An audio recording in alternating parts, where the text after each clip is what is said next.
भिवानी की बेटी मनीषा की मौत ने पूरे हरियाणा को हिलाकर रख दिया है। सवाल उठता है, आखिर यह मौत एक साधारण घटना है या इसके पीछे छुपा है कोई खतरनाक खेल। 11 अगस्त को मनीषा अचानक लापता हो जाती है। 13 अगस्त को उसका शव खेत में मिलता है और पूरे इलाके में सनसनी फैल जाती है। लेकिन असली रहस्य तब शुरू होता है जब 5 दिन बाद अचानक एक चिट्ठी सामने आती है जिसने मामले को और भी पेचीदा बना दिया। सोचिए, अगर यह चिट्ठी पहले से पुलिस के पास थी तो शुरुआत में उसे छुपाया क्यों गया, और अगर यह सच में बाद में मिली तो इतने दिन तक कहां थी? क्या कोई सच दबाने की कोशिश कर रहा था? क्या पुलिस इस पूरे मामले को पलटना चाहती थी या फिर किसी बड़े दबाव में चुप थी? दोस्तों, ये सिर्फ एक केस नहीं बल्कि उस बेटी की लड़ाई है जिसने पूरे समाज को झकझोर दिया है। इस वीडियो के अंत तक हम आपको इस रहस्यमयी केस की हर परत खोलकर दिखाएंगे और जानेंगे कि भिवानी की बेटी की मौत का सच आखिर क्या है।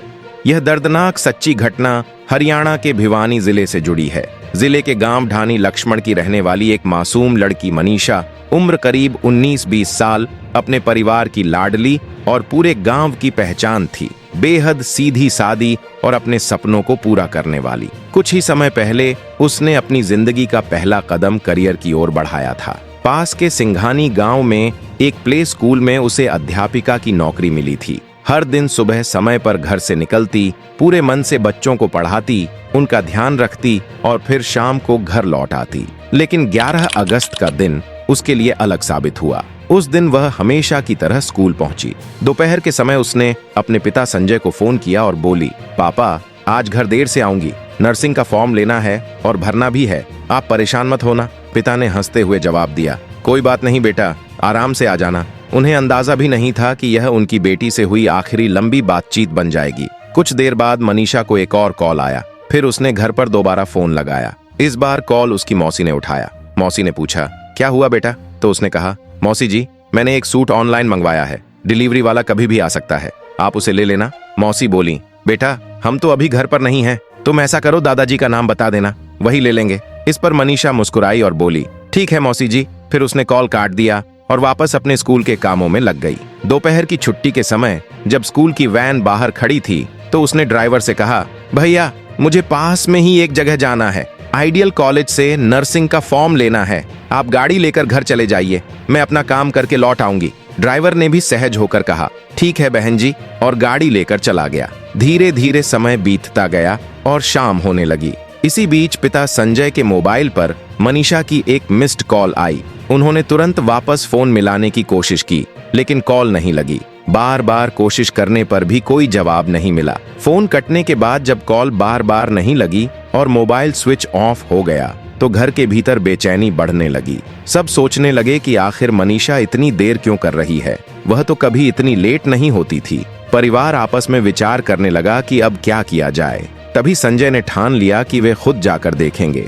बिना देर किए वे सीधा सिंघानी की ओर निकल पड़े। वहां पहुंचकर उन्होंने सबसे पहले उस प्ले स्कूल के स्टाफ से पूछताछ की जहां उनकी बेटी नौकरी करती थी, लेकिन किसी को भी सही जानकारी नहीं थी कि मनीषा कहां गई थी। चिंता और बढ़ी तो संजय ने तुरंत 112 नंबर मिलाया और पुलिस को बुलाया। कुछ ही देर में जीप आ गई जिसमें ESI अनवर, कांस्टेबल पवन और SPO धर्मेंद्र थे। अब उम्मीद थी कि पुलिस पूरी गंभीरता से तलाश शुरू करेगी, लेकिन उनका बर्ताव देखकर संजय का दिल टूट गया। पुलिस वालों ने लापरवाह अंदाज में कहा, तुम्हारी लड़की भाग गई होगी, खुद ही लौट आएगी। ये सुनते ही संजय गुस्से से भर उठे। उन्होंने सख्त लहजे में कहा, सर, ये कैसी बातें कर रहे हैं आप यहाँ खोजबीन करने आए हैं, वही कीजिए। लेकिन पुलिस का रवैया टाल मटोल वाला ही रहा। जब वे लोग आइडियल कॉलेज पहुंचे तो वहां भी अजीब नजारा था। पुलिस स्टाफ से हंसी मजाक कर रही थी, पीठ थपथपा रही थी जैसे कोई पुराना परिचय हो। दूसरी ओर एक पिता अपनी बेटी को लेकर रो रो कर परेशान था। पुलिस वालों ने बस औपचारिकता निभाते हुए कहा, ठीक है, फिर मिलते हैं। रात होते होते हालात और बिगड़े। अंत में उन तीनों पुलिस वालों ने संजय से कहा, हमने अपनी तरफ से कोशिश कर ली है, अब आप लोहारू थाने जाइए और FIR कराइए। परिवार में आपसी चर्चा हुई और सब ने सोचा कि रात हो चुकी है, सुबह जाकर शिकायत करेंगे। अगली सुबह संजय अपने चाचा और कुछ परिचितों को साथ लेकर थाने पहुंचे। उन्होंने पूरी बात बताई कि उनकी बेटी घर नहीं लौटी, लेकिन वहां भी पुलिस की सुस्ती खत्म नहीं हुई। सुबह से लेकर शाम तक सिर्फ चक्कर ही कटवाए गए। आखिरकार रात करीब 7 बजे रिपोर्ट दर्ज की गई। एसआईओ अशोक कुमार ने मामला लिखा और जांच की जिम्मेदारी एसआई शकुंतला को दे दी। दुर्भाग्य से जांच उतनी गंभीरता से नहीं की गई जितनी जरूरत थी। थाने में चुटकी लेते हुए बातें हो रही थीं। लड़की शादी करके चली गई होगी, घूमने निकल गई होगी, वापस आ जाएगी। ये सुनकर संजय का दिल जैसे टूटकर बिखर गया। उनकी आंखों में आंसू आ गए। उन्होंने सोचा, क्या यही है पुलिस का रवैया? क्या हर बेटी के गायब होने पर ऐसे ही बातें की जाती हैं? थक हार कर संजय ने खुद कोशिश शुरू की। वे कॉलेज गए, प्ले स्कूल गए, सीसीटीवी फुटेज तक मांगी, लेकिन हर जगह उन्हें टाल दिया गया। 13 अगस्त की सुबह भी संजय और उनका परिवार उम्मीद में विद्यालय पहुंचे कि शायद कहीं सीसीटीवी फुटेज से उनकी बेटी का कोई सुराग मिल जाए। उन्हें भरोसा था कि पुलिस चाहे तो कॉल डिटेल्स और लोकेशन से सब कुछ पता लगा सकती है, लेकिन अफसोस, मामले को गंभीरता से नहीं लिया गया। इसी दिन दोपहर को लोहारू थाना क्षेत्र के गांव सिंघानी की नहर के पास एक लाश मिलने की खबर फैली। गांव वालों ने तुरंत पुलिस को सूचना दी। जांच अधिकारी एसआई शकुंतला ने फोन करके संजय को बुलाया। आपको तुरंत आना होगा, एक बॉडी मिली है, देखिए क्या ये आपकी बेटी तो नहीं? ये सुनते ही संजय की दुनिया हिल गई। रोते बिलखते पूरा परिवार वहां पहुंचा। बेटी के कपड़ों से उन्होंने पहचान की, लेकिन जिस हालत में उनकी लाडली मिली थी वह किसी के लिए भी सहन करना आसान नहीं था। लाश देखकर हर कोई दहल उठा।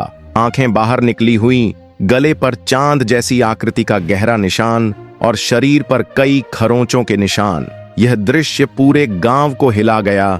भीड़ बढ़ती गई और पुलिस ने शव को कब्जे में लेकर पोस्टमार्टम के लिए भिवानी अस्पताल भेज दिया। 14 अगस्त की सुबह पोस्टमार्टम की खबर पूरे इलाके में आग की तरह फैल गई। गुस्से से भरे लोग सड़कों पर उतर आए। सवाल उठने लगे, क्या एक गरीब मजदूर की बेटी की कोई कीमत नहीं? अगर यही बेटी किसी मंत्री या बड़े आदमी की होती तो क्या पुलिस इतनी लापरवाह रहती? गुस्सा बढ़ता गया। धरने और प्रदर्शन शुरू हो गए। जब 14 अगस्त को पुलिस ने शव परिवार को सौंपना चाहा तो संजय और रिश्तेदारों ने साफ कह दिया, जब तक हत्यारे नहीं पकड़े जाते हम बेटी का अंतिम संस्कार नहीं करेंगे। इसके बाद आंदोलन और तेज हो गया। 16 और 17 अगस्त को हालत बेकाबू हो गए। सड़कें जाम, दुकानें बंद, स्कूल कॉलेज ठप। हर जगह एक ही आवाज थी, मनीषा को इंसाफ चाहिए। इस भारी दबाव ने सरकार और पुलिस को झकझोर दिया। मुख्यमंत्री तक को बयान देना पड़ा। बड़े अधिकारी, एसएसपी, आईजी, डीआईजी सभी मौके पर पहुंचे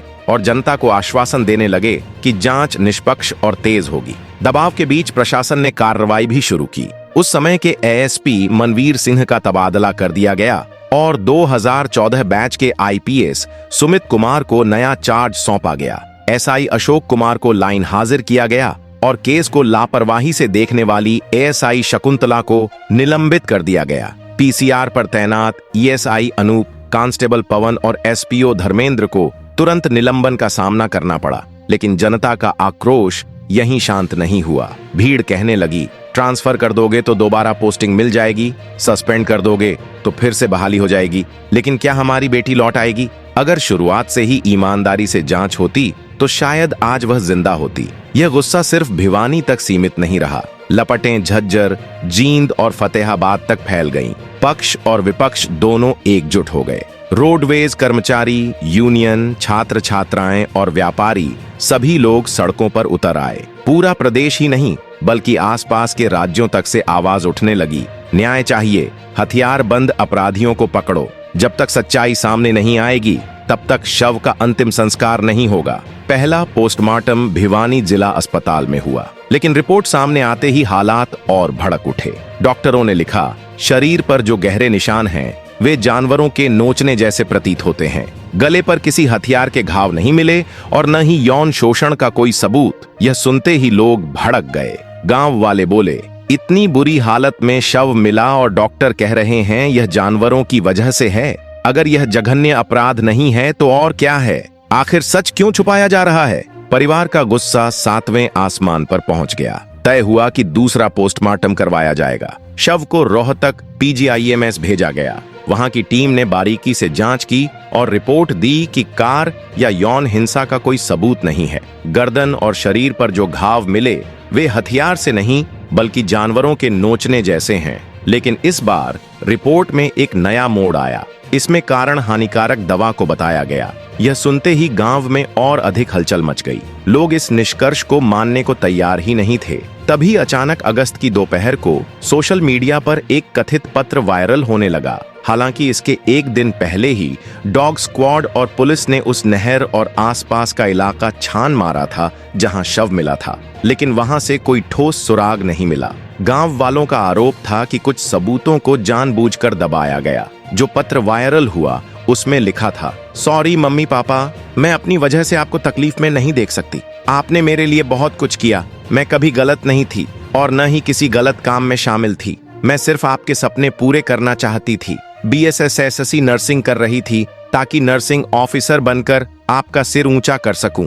लेकिन मैं आप पर बोझ नहीं बन सकती। अगर मैंने कभी आपको दुख दिया हो तो माफ कर दीजिए। आप दुनिया के सबसे अच्छे माता पिता हैं। आपने मुझे राजकुमारी की तरह पाला है। अगर मैं न रहूं तो कोई मेरे माता पिता का ख्याल रखना। लेकिन असली सवाल यही उठा कि क्या यह पत्र वास्तव में मनीषा ने लिखा था, और अगर लिखा भी था तो अंग्रेजी में क्यों, जबकि उसके माता पिता अंग्रेजी पढ़ना जानते ही नहीं थे। इस रहस्य ने मामले को और पेचीदा बना दिया। क्या पुलिस इस पूरे मामले को दबा रही थी या फिर केवल शांत करने की कोशिश? यह सबसे बड़ा सवाल बन गया। मनीषा का शव 13 अगस्त को मिला, लेकिन चौंकाने वाली बात यह रही कि ठीक 5 दिन बाद अचानक से एक पत्र सामने आया। अगर वह पत्र पहले ही मिल गया था तो पुलिस ने शुरुआत में जनता को जानकारी क्यों नहीं दी? सवाल और भी गहरे हैं। मनीषा 11 अगस्त को लापता हुई थी और 13 अगस्त को खेत से शव बरामद हुआ, लेकिन 2 दिन तक शव वहीं पड़ा रहा और किसी की नजर क्यों नहीं पड़ी, जबकि वह जगह आम रास्ते में थी जहां से रोज लोग गुजरते थे। शव पर गले में गहरे जख्म भी पाए गए। इस बीच केस में बड़े फेरबदल हुए। SP का तबादला कर दिया गया और कई पुलिसकर्मी सस्पेंड हुए। लेकिन असली सवाल वही है, अगर यह पत्र शुरुआत से ही पुलिस के पास मौजूद था तो तुरंत सार्वजनिक क्यों नहीं किया गया? 4 दिन तक मामला लगातार राजनीतिक रंग लेता गया। विपक्ष धरनों पर बैठा, विरोध तेज हुआ। लगातार बढ़ते दबाव और परिवार की जिद के बाद आखिरकार सरकार ने यह केस CBI को सौंप दिया। अब देखना होगा कि आने वाली जांच में कौन कौन से नए राज सामने आते हैं। इस पूरे मामले से जुड़ी कई बातें सोशल मीडिया और आम चर्चाओं के जरिए सामने आई हैं, जैसे वायरल हुआ कथित पत्र, जानवरों द्वारा शव नोचने की बातें या हानिकारक दवा से मौत होने का दावा। इन सब की अभी तक किसी भी अधिकृत एजेंसी द्वारा स्पष्ट पुष्टि नहीं हुई है। कई जानकारियां सिर्फ अफवाह के रूप में फैल रही हैं, जिनकी जांच अब भी जारी है। इसलिए दर्शकों से अनुरोध है कि अपुष्ट सूचनाओं पर यकीन न करें और सिर्फ वही तथ्य मानें जो सरकारी जांच एजेंसियों या आधिकारिक रिपोर्टों के माध्यम से सामने आते हैं। दोस्तों, अगर आपको यह वीडियो जानकारी पूर्ण लगा तो सबसे पहले इस वीडियो को लाइक जरूर करें। इस वीडियो को ज्यादा से ज्यादा लोगों तक शेयर कीजिए और अगर आप इस चैनल पर नए हैं तो चैनल को सब्सक्राइब जरूर कीजिए।